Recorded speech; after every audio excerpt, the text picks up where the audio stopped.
Assalamualaikum warahmatullahi wabarakatuh.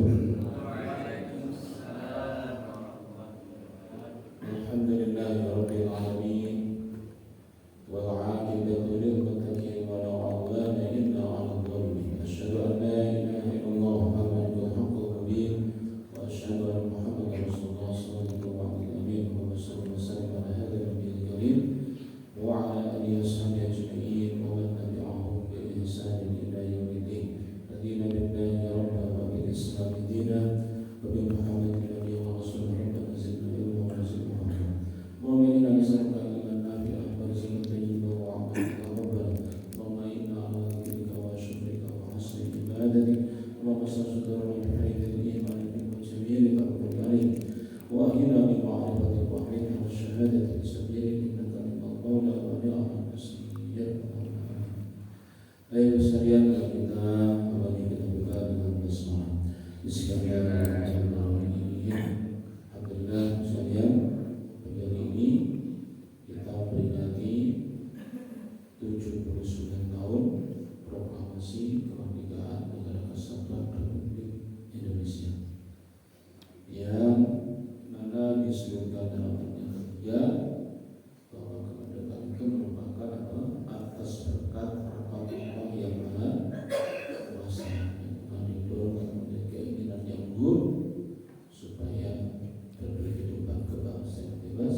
Maka rakyat Indonesia menyatakan dengan ini kemerdekaannya. Ini adalah proklamasi yang pernyataan. Proklamasi juga dengan kemerdekaan itu sendiri, ya. Proklamasi itu pernyataan kemerdekaan. Kemerdekaannya terus kita perjuangkan. Kita merdeka dari pemerintah kolonial Hindia Belanda secara kenegaraan atau pemerintahan, ya. Tapi kalau mengenai penjajahan dari arti substansinya atau realnya itu, ya, tidak bisa dikatakan sudah 100% kita lepas dari penjajahan bangsa asing, bangsa lain maupun bangsa kita sendiri yang menjadi kooperatifnya bangsa asing. Karena itu kalau kita ingat tentang kemerdekaan, ya harus ingat tentang kemandirian. Kemandirian bangsa kita ini disebut dengan berdikari, ya, berdiri di atas kaki sendiri, ya. Dalam arti jangan sampai kita ini tersandra, ya, terdikte, terkontrol, terkendali oleh bangsa lain. Itu adalah pesan abadi dari makna kemerdekaan, ya.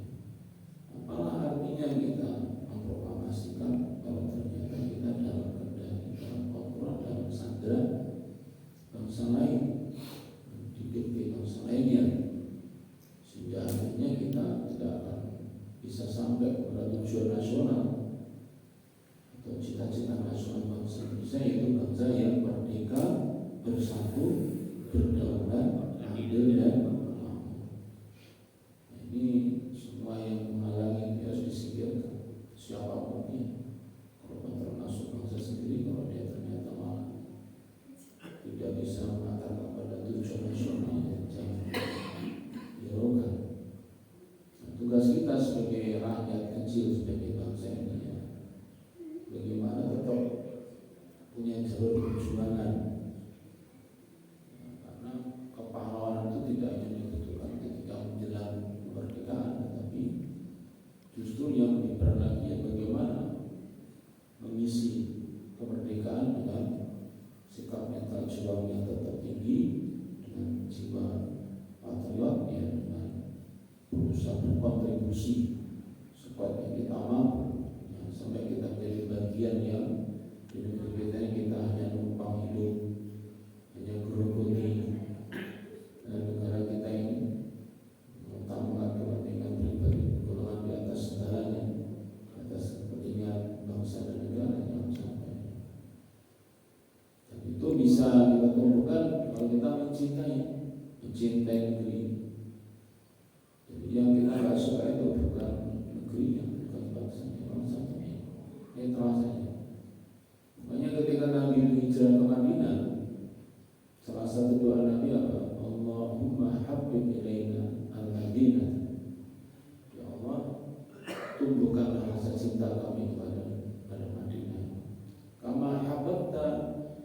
Alladziina Makkah aw asyadda, sebagaimana engkau telah menunjukkan rasa cinta kami kepada Mekah, dan mudah-mudahan bisa lebih cinta lagi kepada Madinah. Ekspresi cinta kita diisi dengan hal yang positif. Mensyukuri nikmat kemerdekaan itu dengan cara mengembalikan, mengingatkan kepada bangsa ini bahwa kita punya tujuan yang luhur, yang utama yang harus kita didahulukan, bukan ambil kesempatan dalam kesulitan. Jangan malah kemudian menjadi komprominya bangsa asing, malah kita semakin tersandra. Nah, baik itu ada kesengajaan atau tidak, salah satu yang mengkhawatirkan kemandirian bangsa itu kalau apa ya, banyak utang. Banyak utang pun nggak bisa tegak mandiri. Ya. Meskipun nanti ada rasanya, kalau utang sehat kan bisa, iya, utang sehat bisa. Itu dia punya kemampuan membayar yang baik, tidak pernah munggah secara apa namanya harga diri, kehormatan. Berapa banyak uang yang dikeluarkan untuk membayar bunganya atau ribanya, itu juga sangat besar. Itu bisa untuk membangun bahkan 1-2 kabupaten dengan gratis dengan bunga yang kita bayarkan. Ini jadi bagian yang terus supaya kita mengejar, kita kawal supaya sampai makin lama makin jauh dari tercapainya cita-cita nasional bangsa Indonesia yang disepakati oleh pendiri negeri ini, dan juga kita juga sepakat kami isinya baik semuanya merdeka, bagus, bersatu, bagus, berdaulat, bagus, adil, bagus, makmur, bagus, semuanya sesuai dengan ajaran agama kita. Baik. Kita ini kebagian apa? Kalau kita di masjid kebagian ya pembangunan dalam bidang agama. Bidang agama itu tugas kita. Kita harus kontributor terbaik untuk pembangunan agama dalam arti keberagamaan. Bagaimana beragama itu terbangun dengan baik. Keberagamaan itu yang terbaik bagaimana? Yaitu bagaimana supaya umat ini apapun agamanya semakin yakin dengan agamanya. Itu PR utama. Supaya jangan sampai bikin ragu, bikin bimbang, akhirnya ngabang, gak jelas agamanya itu apa, akhirnya gak jelas mana yang diprioritaskan, mana itu busana syar'i, mana budaya Arab, itu masih terus jadi masalah. Untungnya sudah kita maafin. Itu sudah kita maaf, itu kan sebenarnya kurang kerja. Terus selevel di yang profesor yang apalagi mantan rektor kemudian melebarkan wacana begitu kan, kemunduran yang sangat amat ya, isu yang sangat tidak patut untuk diangkat, diungkit kembali gitu. Apalagi pertentangan antara Islam dengan Pancasila ini tambah karuan. Nah, ya tapi dalam saat yang bersamaan kita ini juga bagaimana yang namanya kemerdekaan dalam beragama, freedom of religion itu, ya kemerdekaan itu tidak mengganggu kemerdekaan yang lainnya. Yang butuh merdeka itu bukan cuma kita sendiri atau kelompok kita sendiri, umat Islam yang lain, bahkan umat beragama juga butuh merdeka dalam beragama. Karena itu jangan sampai ada suasana intimidasi, suasana memfonis, suasana menjatuhkan, suasana menyesatkan, suasana menebar kebencian kepada umat atau kelompok yang lainnya. Ini berarti kita hanya ingin merdeka sendiri, tapi yang lainnya jadi malah secara tak langsung kita punya mental menjajah juga. Kita ingin merdeka, tapi merdeka tidak semuanya, hanya kita sendiri, itu juga bagian dari PR kita bersama. Nah, kajian kita ini kan diarahkan ke sana supaya kita ini meningkatkan keyakinan kita bisa toleran, ya,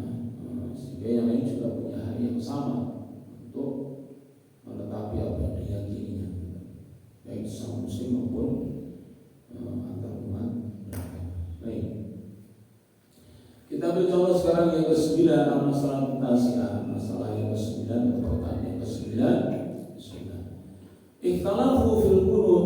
Ya, para ulama itu berbeda pendapat tentang qunut. Maksudnya qunut subuh, ya qunut maksudnya qunut subuh. Ini sejak abad 13 ditulisnya kitabnya ada 13 itu 7 abad yang lalu. Itu sudah disebutkan apa? Ikhtalafu fil qunut. Para ulama berbeda pendapat dalam masalah qunut ini. Kalau sekarang ada yang mengatakan bukan khilafiyah, ya nggak tahu sumbernya dari mana. Karena dari sudah tua, sudah lama. Pembahasan ini bukan pembahasan baru, bukan ketika munculnya negara modern, bukan lokal Indonesia ini sedunia yang umat Islam itu sudah lama membahas masalah ini. Fajaba Malikun ila anal qunuta fi sholati subhi mustahabun.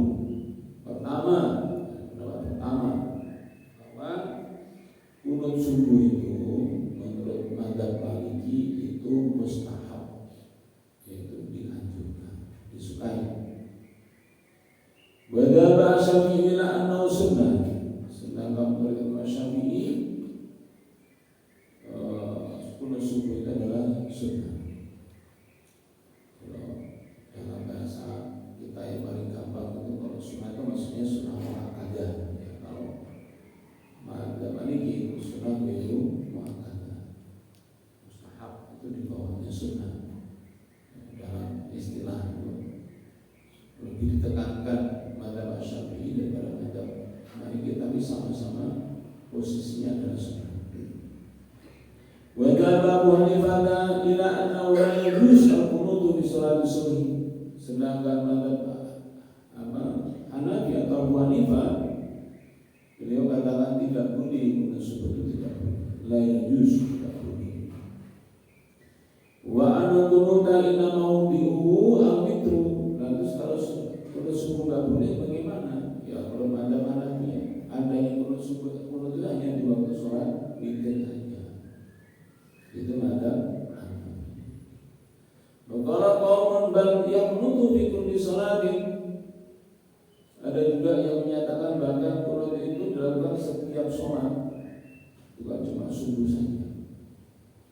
Qala qaumun la qunuta illa fi Ramadan. Ada lagi berpendapat qunut itu hanya ada di bulan Ramadan saja, tidak untuk bulan lainnya atau sehari-hari. Qala qaumun bal nisfi al-akhir minhu. Dia menyatakan itu bukan 90 tapi hanya separuh yang terakhir dari bulan Ramadan. Qala qaumun bal nisfi al-awwal min bu'ain Ramadan. Itu bahkan sebagian mengatakan qunut subuh itu ya hanya di separuh pertama dari bulan Ramadan. Ada berapa itu? Ada Malikiyah, Syafi'iyah, Hanafi, kemudian setiap sholat, kemudian di bulan Ramadan, kemudian di tengah akhir Ramadan, pertengahan awal Ramadan. Jadi 7 pendapat tentang qunut ini. Jadi jangan sampai kita kirim opini qunut subuh itu satunya sunnah, satunya bid'ah. Tidak begitu. Ini urusannya khilafiyah, perbedaan ulama dalam memahami dalil-dalil yang ada. Wa sabab fi dzalika ikhtilaful athar al-manqulati fi dzalika. Kenapa beda pendapat? Karena perbedaan athar dari hadis-hadis Nabi yang dinukil dari Nabi sallallahu alaihi wasallam itu memang bermacam-macam. Wa qiyasu ba'd salawati bi dzalika ala batin. Kemudian setelah itu karena ada senjata namanya kias, analogi. Kias itu ya haram. Muhammadiyah kias itu disyariatkan, bagian dari usul fikih. Ani alladhi qala tabiya ala alladhi lam yakun biha. Jadi mengkiaskan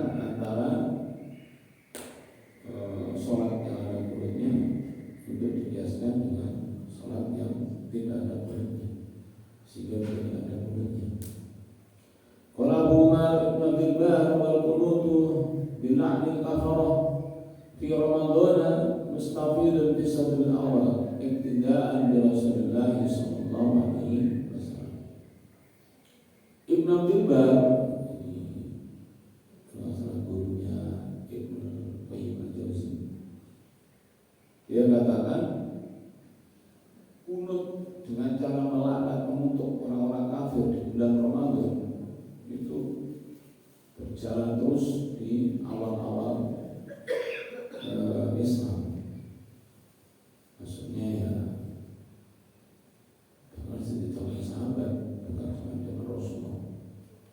Apa itu iktidaan bi Rasulullah SAW? Mencontoh, meneladani Rasulullah SAW fi du'aihi ala dan taqwa wa nafaq alladziina qatalu ashab bi'ri ma'unah. Itu Rasulullah pernah kunut itu cukup lama ya, sebulan ya, itu melaknat kabilah Ro'a, Dakwa, dan karena kufat Qura ya, ada 70 yang dibantai di Bir Maunah. Nah, ini adalah salah satu sumber ya, sumber perbedaan pendapat di kalangan ulama itu adalah kunut yang Nabi lakukan yang di dalamnya ada mengutuk orang-orang kafir yang membunuh kaum muslimin, yang menzalimi kaum muslimin. Maksudnya pemahamannya beda-beda tentang hadis ini. Hadisnya sama tapi yang beda pemahamannya dan bisa dipakai hukum apa maksudnya.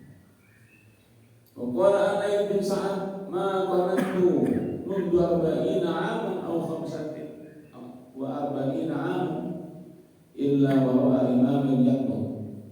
Imam Anais bin Sa'ad mengatakan, saya tidak pernah kunut lagi selama 40 tahun atau 45 tahun kecuali kalau saya menjadi makmum imamnya kunut maka saya ikut kunut.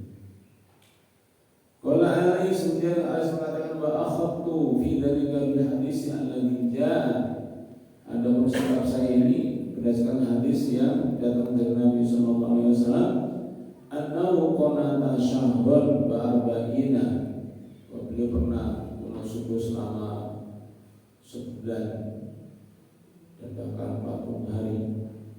Yad'una liqaumin, untuk mendoakan kebaikan satu kaum, yad'u ala akharin, dan mendoakan keburukan kepada selainnya.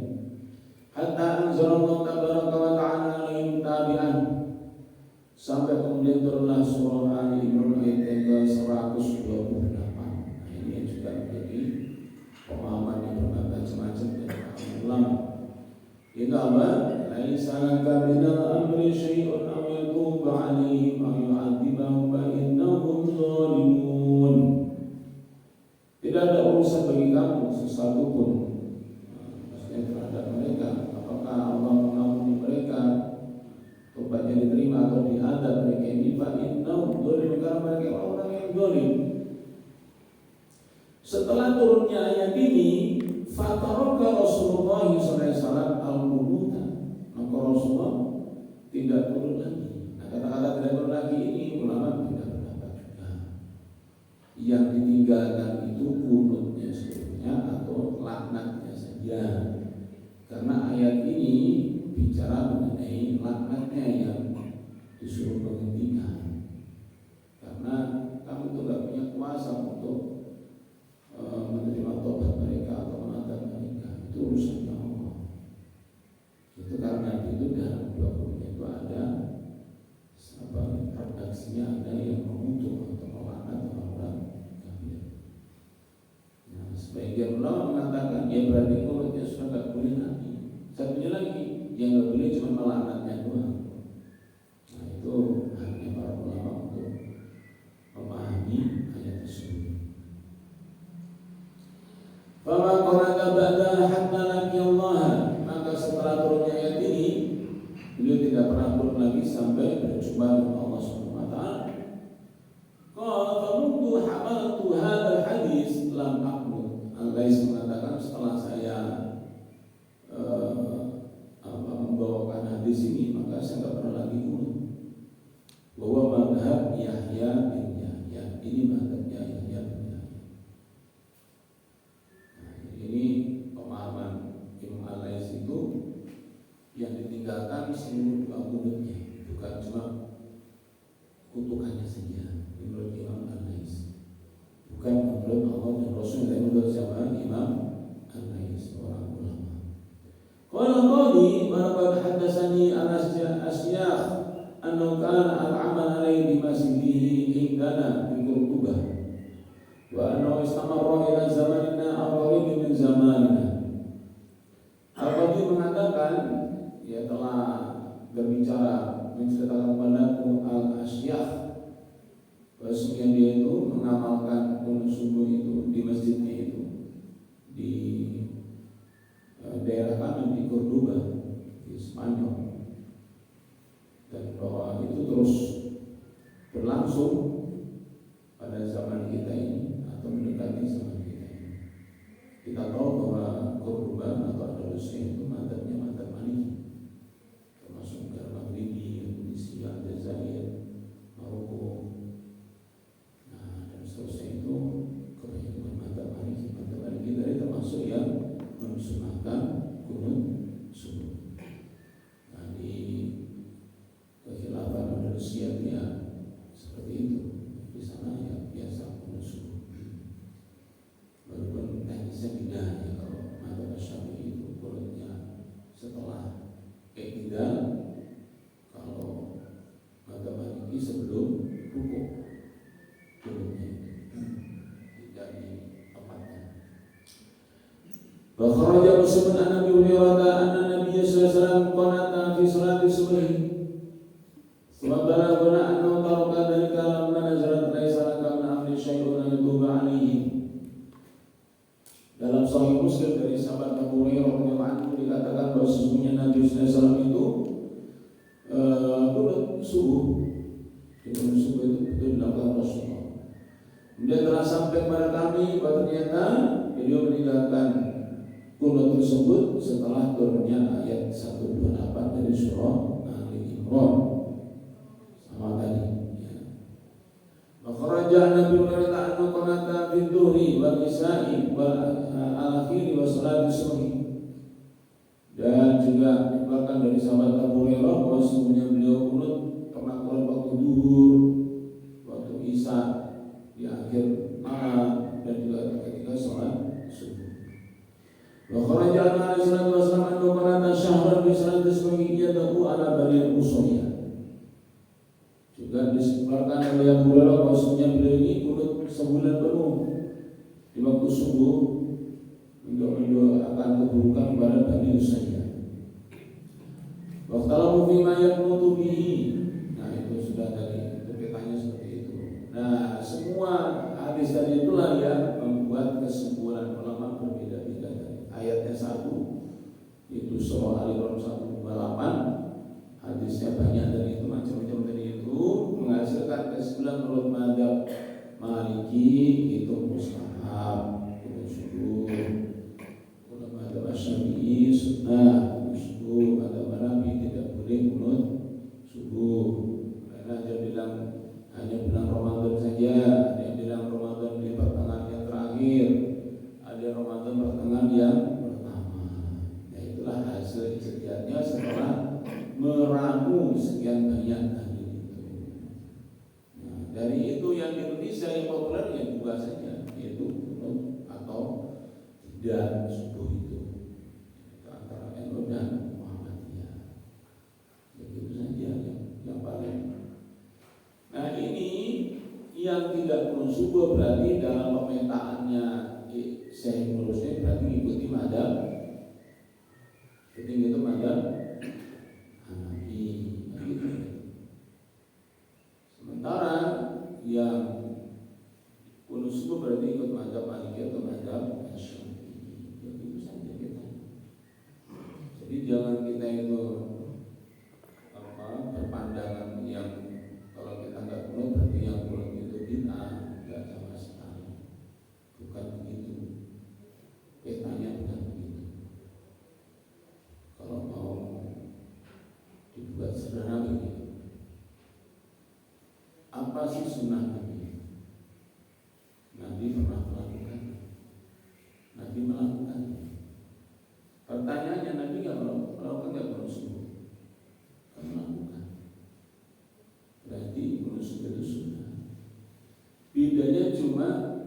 keterusan apakah tidak keterusan.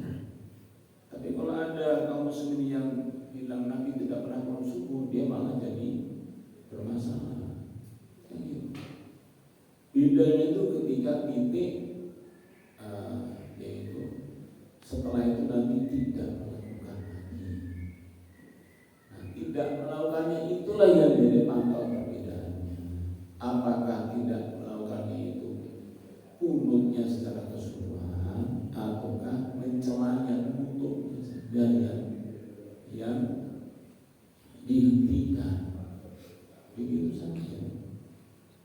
Dan kalau tidak mau maksa susah ini. Ya masa redaksinya itu, ya itu tidak bisa dipaksa. Hanya bisa saya lebih mantap pemahamannya dari madzhab Hanafi, ya silakan. Buat saya lebih mantap pemahamannya madzhab Syafi'i.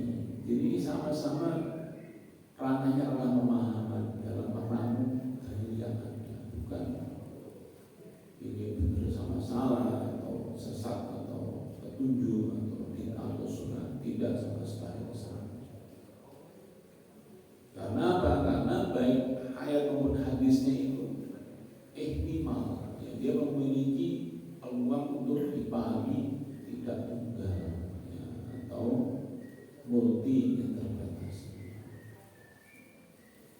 Karena kalau bagi yang tidak lagi, itu juga bukan tidak percaya kalau Nabi itu pernah kunut, tapi Nabi akhirnya meninggalkan. Nah itu dasarnya apa? Ini turunnya ayat ini 185. Sementara satunya, ya Nabi meninggalnya ditinggalkan apanya? Tidak mengutuknya saja. Itu maksud nazilah namanya. Ada pun yang nggak kutuk, ya lanjut. Nah makanya kemudian dibahas di sini apa redaksinya.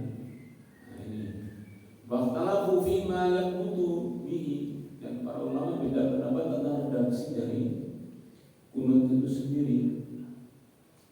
Fastahaba Malikun al-qunutu al-qunuta bi Allahumma inna nasta'inuka wa nastaghfiruka wa nastahdiika wa nu'minu bika wa nahmadu laka wa nakhafu wa nukhalifu wa natruku man yakfuruka Allahumma iyyaka na'budu wa laka nusalli wa nasjudu wa ilayka nas'a wa nahdi narju rahmataka wa nakhafu adabaka in adabaka bil kuffari kulli.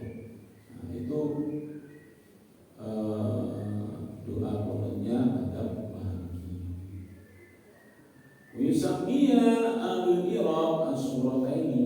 Nah, doa kunut yang disunahkan madzhab Maliki seperti itu di periode Iraq itu dikenal namanya suratain.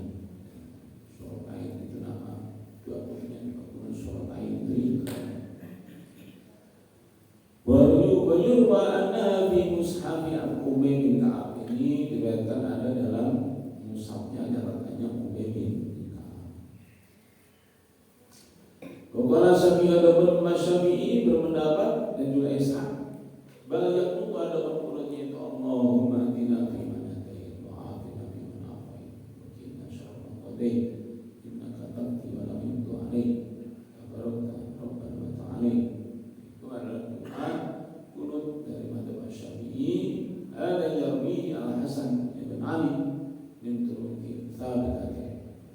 Ini adalah redaksi yang diriwayatkan dari Al-Hasan bin Ali, cucunya Kanjeng Nabi Muhammad SAW, melalui min turuqi tsabiqah, melalui jalur-jalur yang sahih. Nabi SAW allamahu hada doa, bahwa Nabi itu pernah mengajari doa ini kepada Al-Hasan bin Ali. Yaqutu bihi bisolah, yaitu kunut di waktu sholat.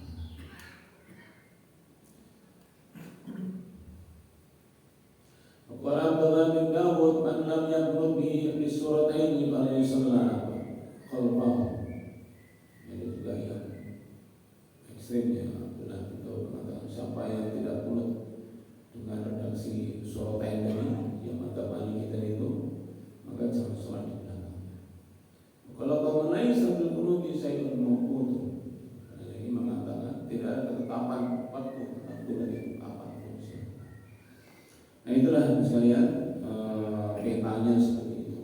Jadi pertama saya katakan jangan kita bilang ini perkara baru, itu sudah usianya sudah tua sekali ya, sejak zamannya generasi ketiga ya, abad ketiga Hijriah, tahun Hijriah berarti tahun 900-an, tahun 1000 lah ya, 1000 itu sudah dibahas, tahun 1000 miladi itu sudah dibahas, sudah beda-beda pendapatnya para ulama, khususnya Imam Madzhab yang keempat itu sudah berbeda pendapat. Kemudian terus berjalan sampai sekarang. Nah, sayangnya ini jadi merek. Perbedaan pendapat yang asalnya itu ilmiah jadi merek. Itu apa? Oleh Muhammadiyah enggak kunut, NU kunut. Jadi NU Muhammadiyah dipisahkan oleh kunut, disatukan dengan tangga, malah tambah ditarik ke sana kemari. Karena apa? Kalau kita buka dokumennya Muhammadiyah maupun NU itu dalam bab madzhab beda pendapat itu sama. Jadi misalnya NU itu dokumen tahun 26 itu NU itu mengarahkan kepada kaum muslim supaya ikut satu di antara 4 madzhab yang ada. Bukan harus kami ikutlah satu di antara 4 madzhab yang ada. Jadi mau ikut madzhab Hanafi silakan, Maliki silakan, Syafi'i silakan, Hambali silakan. Itulah pedomannya Nahdlatul Ulama kepada kaum muslimin. Bukan cuma kepada NU, kepada kaum muslimin. Itu silakan dibuka di kitabnya tahun 26, silakan tahun 26. Sementara Muhammadiyah itu juga sama. Yaitu Muhammad tidak terikat dengan madzhab tertentu, tidak mengikuti pada madzhab tertentu, sama. Dan di dalam Nusantara itu banyak juga yang mayoritasnya itu ya berpedoman pada madzhab yang ada. Nah, jadi ini sebenarnya murni pilihan madzhab yang ada. Sayangnya di Indonesia menjadi dikerucutkan itu pilihannya NU sama pilihannya Muhammadiyah. Akhirnya timbullah gesekan yang tak perlu. Kenapa? Karena begini. Karena urusan kunut itu urusan khilafiyah, perbedaan pendapat di kalangan 4 madzhab yang ada. Sementara konsepnya NU Muhammadiyah itu sama, menghormati madzhab yang umat itu. Bagaimana bisa terjadi di lapangan itu? Di lapangan itu kita itu mencela, mencaci maki yang mereka juga bahkan mungkin tidak mau sholat di tempat yang tidak ada duduk, sama-sama mencibir. Padahal dalam dokumennya selama itu dalam pandangan mazhab yang umatnya dihormati. Dihormati dalam artinya diakui dihormati. Ini memang musibah. Jadi aneh. Bagaimana bisa kunut tak kunut itu sudah menjadi diskursus sejak tahun 1000 miladiah, sudah 1000 tahun, 1 milenium yang lalu itu sudah diabadikan, demikianlah keadaan. Itu kok bisa kemudian menjadi saling menyalahkan, saling menuduh sebagai satunya sunnah, satu ahli bid'ah. Ini bagaimana? Ini agaknya ada penyusup ini. Buddha supaya kita itu musuhan terus. Nah, yang suka memecah belah umat ini biasanya sama. Ada berarti kemudian memecah belah. Itu adalah otaknya menjajah. Karena apa? Karena kalau bangsa negara bersatu itu gampang dikalahkan, taklukkan gampang. Untung-untungnya sekarang itu John Leslie itu internalnya itu relatif besar.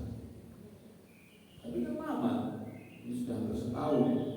Yang terakhir pada dampak 148 itu sudah 76 tahun. situ. Di mana nggak bersatu ya bangsa-bangsa Muslim Arab itu Timur Tengah. Kalau mereka ini bersatu padu dan dari awal merdeka tidak tersandra, tidak terkendali oleh musuh-musuhnya, ya sudah selesai dulu. Nah ini karena apa? Karena ada kebencian, ada kecurigaan. Ya. Oh itu bukan golongan kita. Oh itu adalah ajaran begini. Itu yang mencaci maki kita. Itu selama ini kita caci maki. Ya, akhirnya susah untuk bisa bersatu. Nah makanya ini menjadi masalah yang sangat aneh. Ya. Sesuatu yang oleh ulama yang kompeten di bidangnya, yang punya otoritas di bidangnya itu sudah menyatakan itu berbeda pendapat yang memang harus saling dihormati di lapangan itu saling mengejek, saling menolong. Maka kita juga mungkin kalau di perjalanan misalnya mau sholat di luar sini kita mencet apa gitu, mencet itu enggak saya tidak lihat sampai tahu ada mencet mana. Sama juga yang itu juga begitu. Beliau kena ujian dari itu apa ini tidak lihat nih. Ya, subuh mau nengai nggak ada ujian mau lagi nggak boleh tidak lihat. Kita juga gitu kan ujian alhamdulillah cocok. Kalau hanya kecocokan itu masih nggak ada masalah. Tapi kalau kemudian membayangkan itu tugasan, ya, itu bid'ah, itu sesat, itu nggak sunnah, ya, itulah yang jadi masalah. Itu kita namanya kan bikin kita merdeka, saudara kita jadi terjajah, jadi terintimidasi. Ya sendiri dan jangan kita yang merdeka sendiri merdeka ini untuk seluruh kaum muslimin yang harus merdeka semua. Saya menjelaskan tafsir dari Al-Barokah Wakil dan saya upload ini tentang pemahaman Quran tentang Yesus Kristus. Ini tanggapannya yang saling saya tanggapannya ini negatif lah. Karena saya sampaikan saya ini hanya mengutip Al-Quran. Al-Quran itu yang kata kafir orang yang menyatakan Allah tiga. Itu silakan dibuka itu di Al-Quran. Ya sampai itu di Al-Imran ada yang misalnya silakan dibuka. Saya hanya menyampaikan. Dan saya sudah sampaikan ini menyangkut masalah akidah. Kadangnya dengan muamalah itu harus baik. Ada yang kecelakaan ya dibantu, ada yang susah yang dibantu, yang sakit dibantu, itu tetap saja ada bedanya secara keseharian. Tapi kalau ditanya keyakinan kita bagaimana, yaitu yang nggak boleh mempertahankan Nabi Sayyidina itu Nabi. Boleh. Katanya menyampaikan keyakinan kaum muslimin. Kalau tidak punya keyakinan begitu ya silakan. Kalau tidak punya keyakinan itu Tuhan itu 3113 ya silakan. Kan saya menyampaikan kalau dia pengen tahu kalau Islam bagaimana, di Quran bagaimana ya saya sampaikan. Besok kalau dibilang menjajah hadis. Kecuali kalau saya menihilkan, mengeliminasi, saya menunjukkan. Nah, saya berharap ini bagian dari cara kita beragama yang seperti itu. Nah, supaya kita kenapa salah satu yang memicu itu gimana? Kita itu kayak dikasih pemahaman sama ustaz kita itu. Ini ada dalilnya, itu nggak ada dalilnya. Itu yang bahaya sih. Kunut itu nggak ada dalilnya. Nah, ini apa kacau ini? Karena kunut itu ada sebenarnya. Kalau Muhammadiyah mengatakan misalnya salah satu argumennya karena dalil tentang musuh itu hadis sama. Dalil tentang disunahkan kunut subuh permanen itu menurut Muhammadiyah hadisnya itu doi. Kata menurut Muhammadiyah yang penting kita sebutkan. Menurut Muhammadiyah hadis-hadis tentang mendawamkan merutinkan kunut subuh itu hadis-hadis itu doi. Gitu. Tetapi kita juga harus tahu ilmu hadis itu bagaimana. Misalnya Imam At-Tirmidzi